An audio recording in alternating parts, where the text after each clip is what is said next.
Ça fait une couple de publications sur LinkedIn que je fais là, sur le sujet de la confiance, puis les réactions sont assez unanimes.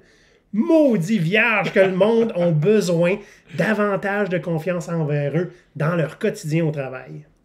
Donc, dans l'épisode d'aujourd'hui, qui s'adresse surtout aux gestionnaires, on va parler de l'art de faire confiance. Maurice et Olivier, vos deux gros coachs pirates barbus, en avaient assez d'entendre des bêtises comme « Je peux pas leur faire confiance quand c'est mon job qui est en jeu !»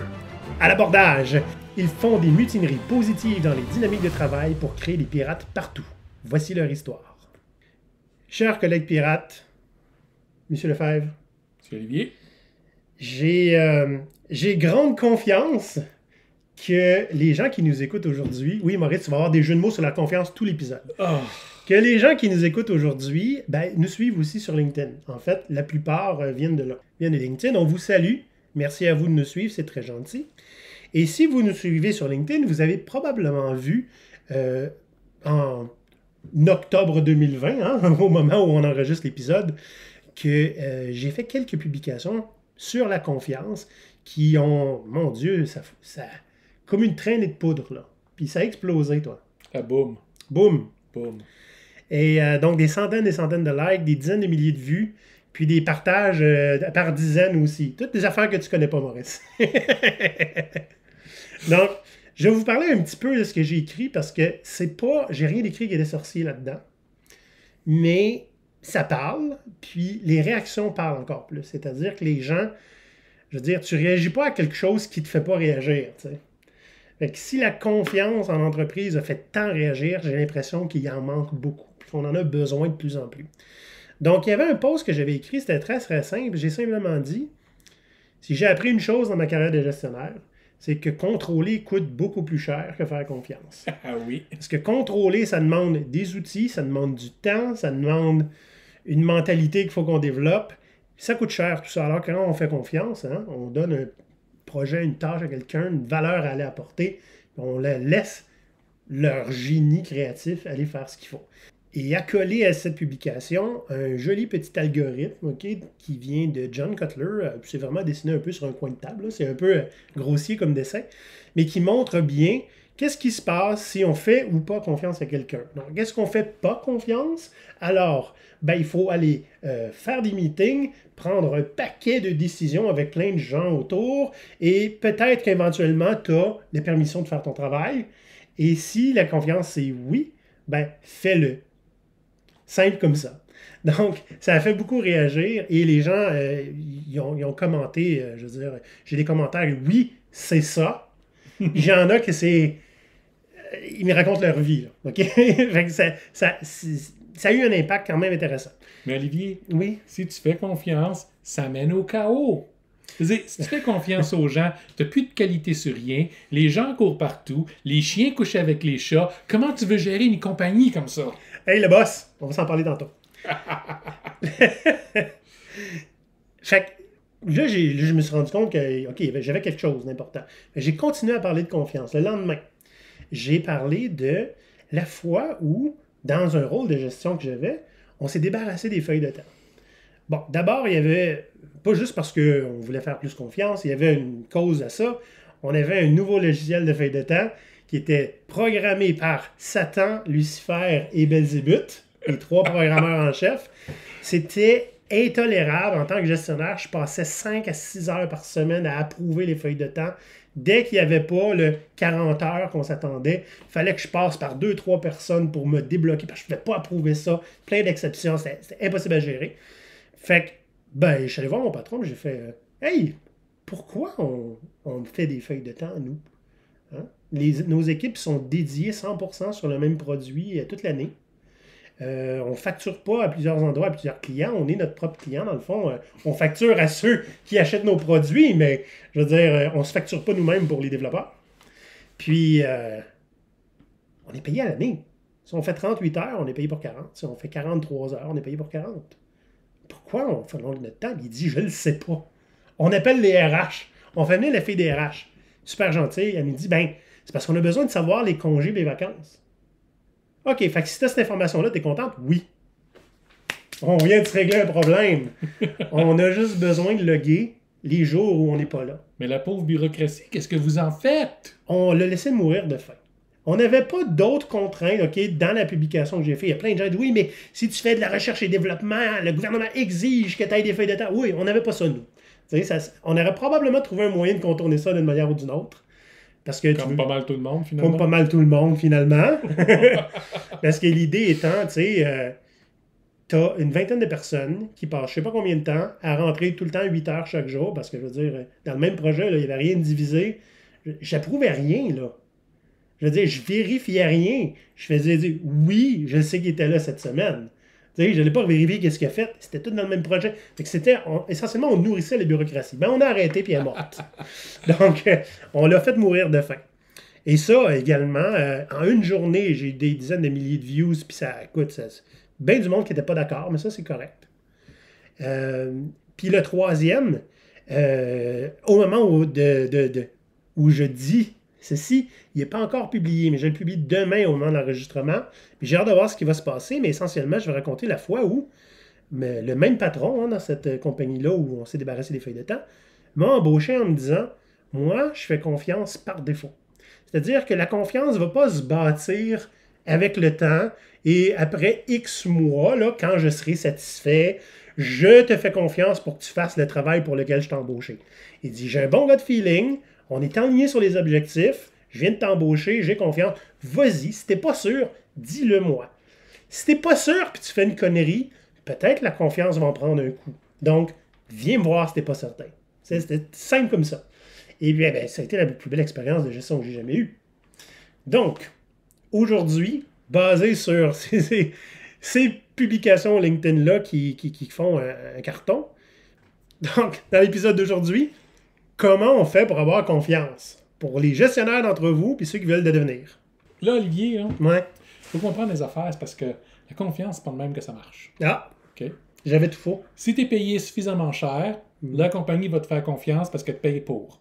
OK. Puis si c'est ma job qui est en jeu, pourquoi est-ce que je te ferais confiance, toi, qui est censé livrer le travail? OK. Je veux dire, si je te surveille pas, puis si je te contrôle pas, tu travailleras pas, tu feras pas de la qualité, parce que je veux dire, on le sait, là, tu es ici pour faire le minimum d'efforts possible pour aller chercher ton chèque de paye, il ne faut pas te faire mettre dehors.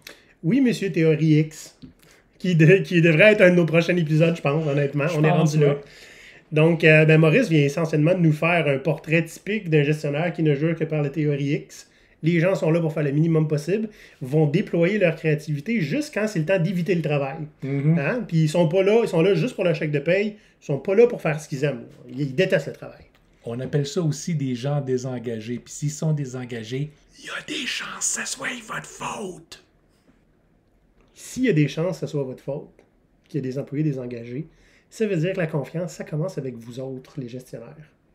Ou nous autres, hein, parce que je suis des fois gestionnaire. Est-ce que ça veut dire qu'on peut, par défaut, assumer que le gestionnaire a raison puis on peut lui faire confiance là-dessus? Est-ce que je dois répondre? Ça sonne très rhétorique. Donc, si vous êtes un gestionnaire, que vous soyez un bon leader ou pas, OK?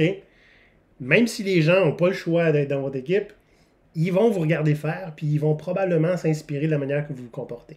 Donc, la première chose à faire, là, c'est que vous soyez un leader servant ou pas, les gens vont s'inspirer de comment vous vous comportez. Fait qu'essentiellement, si vous faites confiance à personne, pourquoi eux vous feraient confiance ou se feraient confiance en équipe? Je veux dire, même le gestionnaire ne fait pas confiance. Il est payé plus cher. Ouais, il doit savoir mieux que nous. Il y a la science infuse. Ouais, voilà. Donc, on ne peut pas réussir ça si vous n'êtes pas prêt à essayer de faire confiance à votre monde. Écoutez, ce qu'on vous demande, c'est pas de faire confiance en aveugle, OK? La confiance, ça vient pas tout seul. La confiance, ça vient avec l'imputabilité. Tu peux pas avoir un sans voir l'autre. Sinon, c'est là que c'est le chaos. La raison de ça, c'est que la confiance te confère une certaine liberté. Parce qu'à partir du moment où tu arrêtes de contrôler les allées et les venues du monde, tu es plus libre. Mais cette liberté qui est conférée par la confiance doit se traduire en résultat. OK? La confiance, ça se mérite. Voilà. incluant la confiance qu'on vous a donnée au début. Donc, il faut après ça prouver que vous la méritiez. C'est ça. Donc, ça se mérite, puis il faut en être digne. Yep.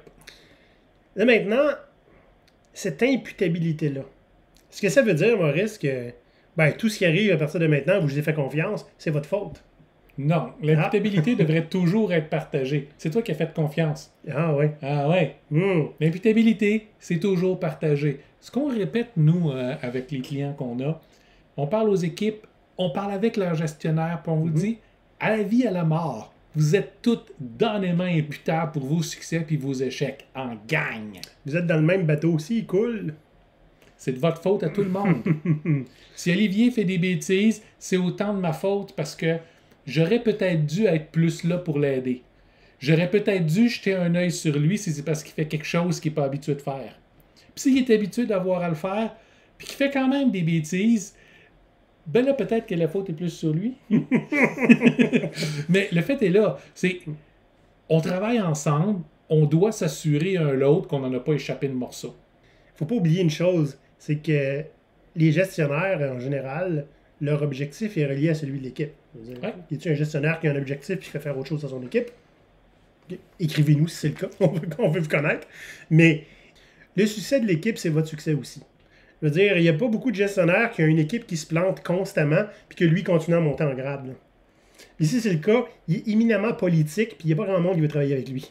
Parce que ça doit arriver, je veux dire. Oui, je connais des institutions publiques. Là, mais j'ai travaillé dans des grosses entreprises, moi aussi. Mais c'est ça. Donc, si les gens ils veulent même pas travailler avec vous autres, je veux dire, ça dit long sur le genre de confiance que eux vous font en tant que gestionnaire. Tu sais. Avant d'aller plus loin, on voudrait rappeler à tout le monde que cet épisode de podcast vous est offert par GoPirate Canada, qui est un organisme à but non lucratif d'économie sociale, ce qui veut dire qu'on offre des services aux gens pour être capables non seulement eux-mêmes de se développer de l'antifragilité et d'être des pirates, mais comment construire ou transformer les organisations autour d'eux pour être le genre d'environnement dans lequel ils veulent évoluer.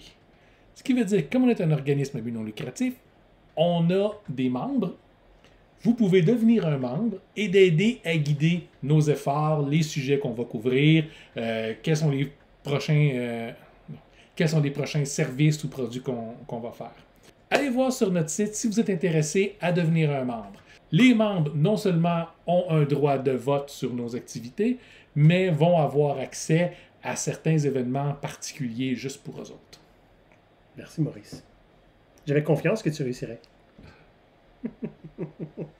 Pour continuer sur le sujet de la confiance maintenant, il y a des gens qui ont fait « oui, mais ». Hein? Oui, mais si on fait une confiance totale, est-ce qu'on ne prend pas des risques? Et si tu fais une confiance totale, sans aucun encadrement, aucun barème, t'es un idiot.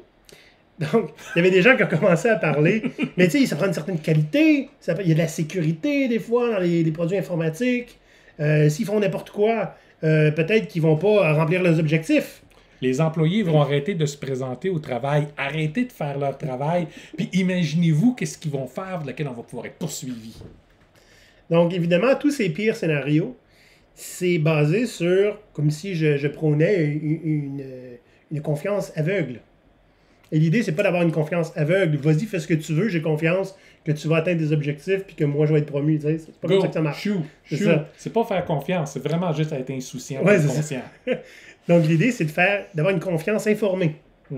Et là, on va vous ramener, pour la 76e fois, le concept qu'on prône le plus, puis qu'on répète à plus avoir de salive, c'est que ça prend un cadre dans lequel travailler, où on a un objectif qui est éminemment clair, que personne ne peut ignorer et que tout le monde peut répéter facilement. C'est quoi la valeur que vous souhaitez obtenir? Pas le produit que vous souhaitez qu'il soit fait, la valeur, le gain que vous souhaitez gagner. Ça, c'est la cible, l'objectif. Okay? Yep. Ça prend un cadre de travail. On appelle ça souvent un sandbox, un carré de sable, un terrain de jeu, appelez-le comme vous voulez, qui est délimité par des contraintes. Voici ce que vous pouvez faire, voici ce que vous ne pouvez pas faire, voici le budget que vous avez, voici les ressources que vous avez, et voici les choses sur lesquelles vous ne devriez même pas venir me parler parce que la réponse, c'est non. Puis là-dedans entre tout ce qui est la qualité qu'on a besoin d'avoir, la sécurité qui doit être respectée, tous les accès qu'on ne peut pas donner à tout le monde, et tout ce que vous voulez, dans le fond, tout ce qui dérange à ceux qui disent on ne peut pas faire confiance à 100%, dans le fond, se retrouve dans ce carré de sable-là. OK? Rendez ça clair, qu'est-ce qu'ils ne peuvent pas faire. Rendez ça clair, quels outils ils sont obligés d'utiliser. Mais là-dedans, là, une fois que c'est clair, laissez-les faire. C'est là que la confiance entre en jeu. Vous avez un génie créatif, on vous a embauché pour ça, puis on vous paye cher, de la grosse argent, de la bonne argent. OK? On vous paye cher pour ça. Je ne vais pas aller vous dire comment travailler. Surtout beaucoup de gestionnaires qui... C'est pas nécessairement des gens qui sont montés par le terrain. Il y a des gestionnaires qui sont toujours été un peu gestionnaires, qui ne sont pas des experts dans le technique puis dans le quotidien de leurs employés. Puis même si vous êtes un ancien expert de terrain, si vous voulez faire du terrain, faites du terrain. Oui, soyez pas un gestionnaire. Exact. Donc l'idée là-dedans, c'est que dire à des gens qui sont plus compétents que nous comment travailler, on va le répéter, ta petite blague, Maurice, payer des singes à moitié entraînés, ça coûte moins cher puis c'est les mêmes résultats. Dites-vous aussi que quand vous créez ce genre de bac à sable, là, pour que les gens puissent travailler, c'est important que ce soit compris de tous, que non seulement vous voulez que le travail soit exécuté, travail qui n'est pas spécifié, là, okay, vous avez l'objectif que vous voulez atteindre, mais que vous vous attendiez à ce que ce soit fait, qu'ils puissent mettre leur génie à contribution dans le but de livrer le meilleur produit possible pour le meilleur avantage pour l'organisation possible. Parce que si tout ce que vous avez, c'est des piles de contraintes compliquées, bien, les gens vont juste respecter vos contraintes et puis vont rester là. Si vos contraintes sont un peu plus légères, mais que l'idée de faites le meilleur que vous pensez, vu votre expertise, vu votre expérience, faites le meilleur que vous pensez, proposez-nous quelque chose. Bien, les détails de sécurité que vous avez pu oublier, les détails la stratégie de mise en application qui pourrait être meilleure, eux vont pouvoir vous proposer l'idéal selon leur propre capacité. Ça vaut tellement plus que pour vous, en tant que gestionnaire, avoir à penser à tous les petits détails de ce que vous pouvez leur permettre et pas leur permettre. Ça venait du cœur, ça, Maurice? J'aime ça quand tu fais ça. Ça en prend des fois. Eh oui. Qu'est-ce qu'on s'est rendu compte essentiellement dans cette discussion-là, hein, quand il faut ramener tout le temps l'objectif, le bac à sable, etc., c'est parce que les gens font des fois pas la différence entre un contrôle et le contrôle. Donc, contrôler de la qualité, s'assurer que la qualité est là, c'est faire un contrôle. On s'entend. Oui. Faire un audit de sécurité, c'est faire un contrôle aussi. Puis on s'attend à ce que l'équipe aille livrer ça, puis c'est correct. Vouloir que tous ces employés soient absolument là entre 9h et 5h pour pouvoir voir s'ils travaillent les tannants, ça, c'est du contrôle. L'obligation de devoir avoir des logiciels qui vont être des keyloggers, là, qui vont pouvoir regarder le nombre de mots minutes que vous tapez, ou qui vont partir votre caméra vidéo pour vous assurer que vous êtes bien assis devant votre ordinateur, ça, c'est le contrôle encore. Voilà. C'est la meilleure façon pour pas que personne vous fasse confiance. Parce que clairement, vous leur faites pas confiance. La micro-gestion puis le micro-management de toi, tu as le droit de faire telle tâche à tel moment parce que c'est là que je juge qu'il est le meilleur moment pour le faire, même si je me mêle pas du travail. C'est le contrôle. C'est, tant qu'à moi, accompagner quelqu'un vers la porte. Un Excel spreadsheet à la fois. J'aime ça. Ça vient pas de moi, je l'ai piqué à quelque part sur Internet. Je suis un pirate, donc je fais ça. Si vous n'êtes pas certain, quand vous avez besoin, quand vous avez envie de pouvoir contrôler, vérifier que les choses sont faites correctement, puis vous ne voulez pas tomber dans le contrôle, mais rester dans un contrôle, c'est quoi la meilleure technique? Bien, c'est simple. Plutôt que vous de devoir aller voir quelqu'un et faire « Surprise, je viens vérifier ton travail, assis-toi dans ton coin, puis attends que je juge qu'est-ce que tu as fait. » À la place, demandez-leur, tu avais tes objectifs, tu avais ton bac à sable, montre-moi qu'est-ce que tu as fait. T'sais, présente-moi en quoi non seulement tu es aligné avec ce qu'on a besoin, tu livres qu'est-ce qu'on a besoin, tu respectes les consignes qui étaient là, mais est-ce que tu as fait quelque chose de plus que ce serait intéressant que je sois au courant? T'sais, ça, c'est un contrôle dans lequel jamais la confiance que vous avez en l'autre est remise en question. Vous voulez juste faire votre travail puis vous assurer que ben, non seulement le mieux possible a été fait, parce que vous êtes le gestionnaire, c'est votre responsabilité, c'est votre imputabilité, mais vous voulez aussi, en vous faisant dire ça, pouvoir déjà aider l'autre personne si elle dévie un peu de l'objectif qu'il y avait, ou s'il y a quelque chose qu'elle a pu manquer. Ah, ben j'aurais dû t'en parler, mais je sais qu'on a besoin d'en faire X, Y, Z. J'ai vu que tu n'y as pas touché, là, est-ce que ça pourrait être fait? Donc, voyez un contrôle comme une façon pour parler avec l'autre, pour s'assurer qu'on est bien aligné, puis qu'on s'assurer qu'on va avoir la meilleure valeur possible.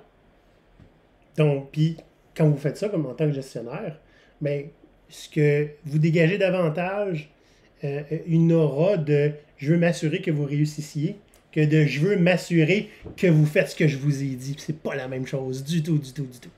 Tu sais, Maurice, on a fait beaucoup d'agilité, toi et moi.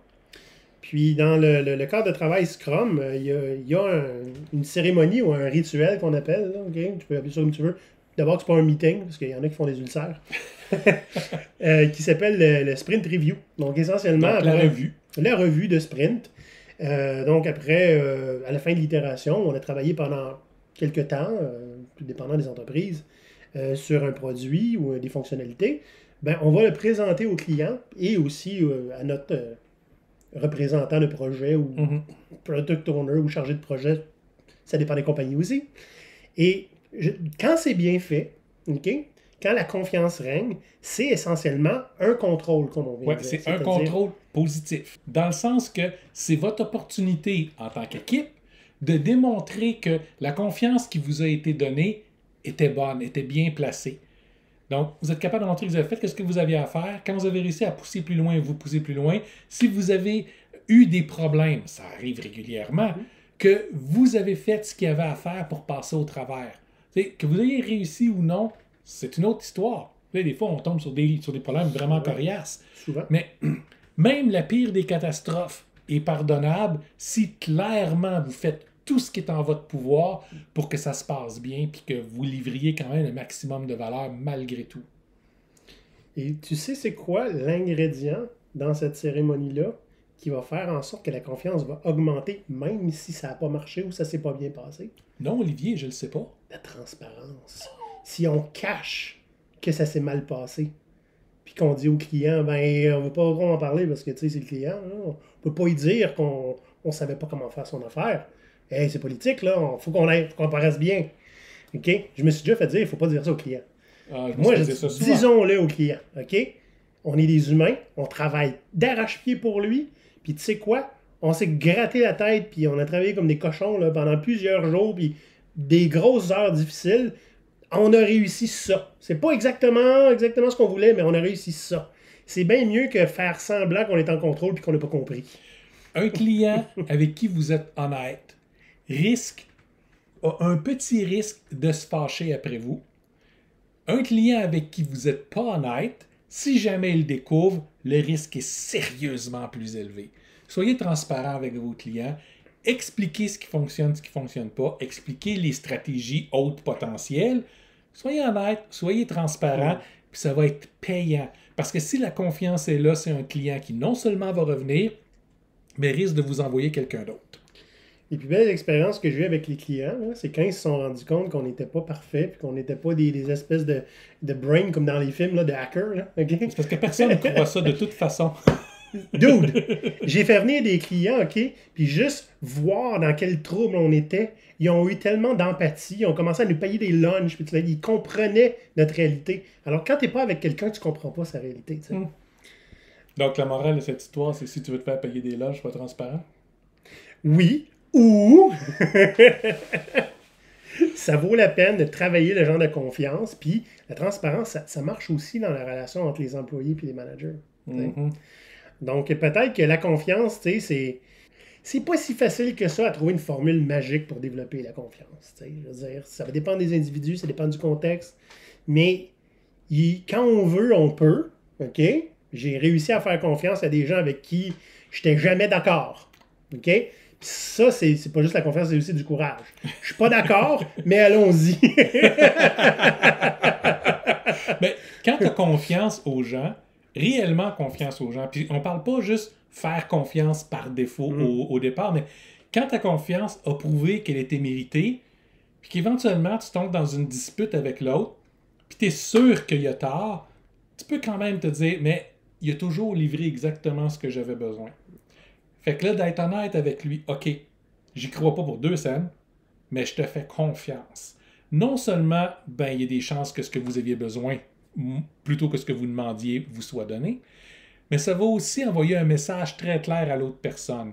Là, je m'étire le cou pour toi. S'il te plaît, assure-toi qu'il ne se fasse pas couper.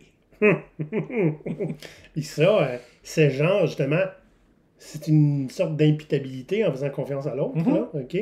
C'est un gros gage de confiance. Là. Je prends le risque. Vas-y. Oui.